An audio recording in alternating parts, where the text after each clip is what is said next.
तारीख 5 जनवरी सन 1707। औरंगजेब के दरबार में एक खत पहुंचता है।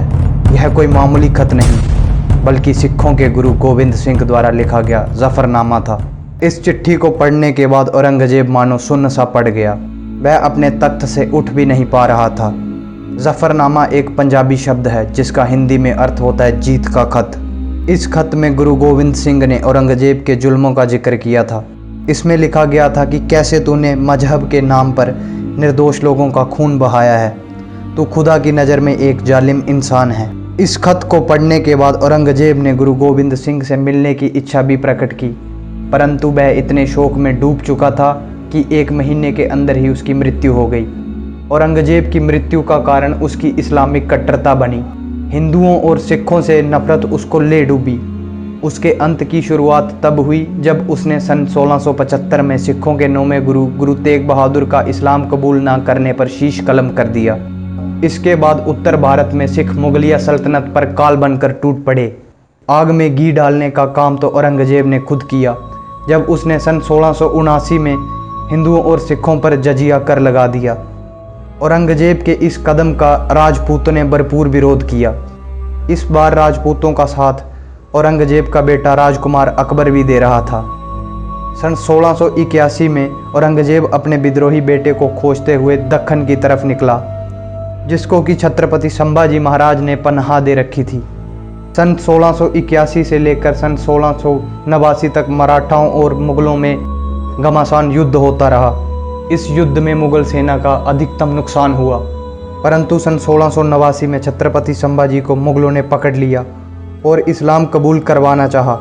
लेकिन उस वीर का कहना था कि धर्म एक आस्था है, एक विश्वास है जो कि बदला नहीं जाता।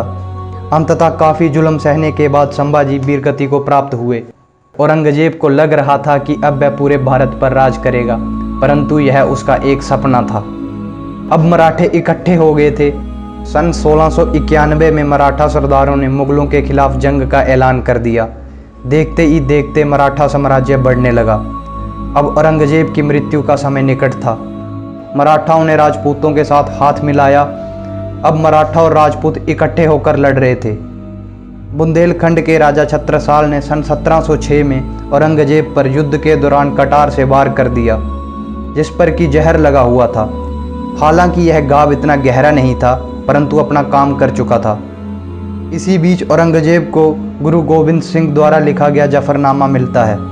इस खत को पढ़ने के बाद औरंगजेब अपने तख्त से नहीं उठ सका। एक तरफ राजा छत्रसाल का वह बार औरंगजेब को तड़पा तड़पा कर मार रहा था और दूसरी तरफ औरंगजेब को मराठाओं ने घेर लिया था, जिसके कारण उसे कोई चिकित्सा भी नहीं मिल सकी। अब औरंगजेब ने दक्कन से भागने में ही अपनी भलाई समझी, पर मराठा उसे भागने कहाँ देते।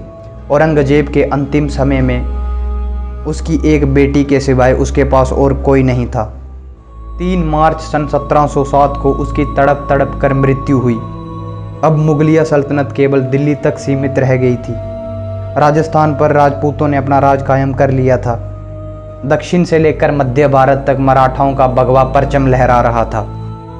पूर्वांचल में जाटों ने अपना राज कायम कर लिया था और उत्तर भारत में खालसा राज की शुरुआत हो चुकी थी। दोस्तों, अगर आपको यह वीडियो पसंद आई तो कृपया इसे लाइक करें और चैनल को सब्सक्राइब करना ना भूलें।